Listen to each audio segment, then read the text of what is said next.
देखो जी, F3 का sorry ये F4 का प्लॉट दिखाने आया हूँ आपको। 1 कनाल का प्लॉट है और इसमें क्योंकि ये राउंड में है, इसकी बैक पे एक्स्ट्रा लैंड भी बनेगी। ये आपका प्लॉट है, बिल्कुल सॉलिड लैंड है ये, ठीक है, लेवल है। और ये सामने आप देख सकते हैं कि ये घर भी बना है। ये सामने आपका जो है ये कमर्शियल है राउंड में, ठीक है। मैं थोड़ा सा साइड पर हो जाता हूँ क्योंकि तो डंपर आ रहा है।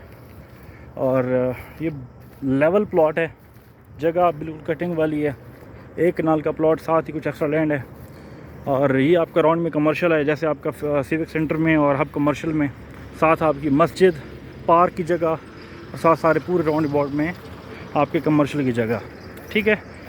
तो बाकी यहाँ पे इससे आगे भी F5 में डेवलपमेंट का काम काफ़ी तेज़ी के साथ लगा हुआ है। ये सामने आपको डंपर जो है वो आते जाते नज़र आ रहे हैं मट्टी के, ठीक है। नंबर नोट कर ले, हमारा व्हाट्सअप 0333558400। तो फर्दर डिटेल के लिए रब्ता करें।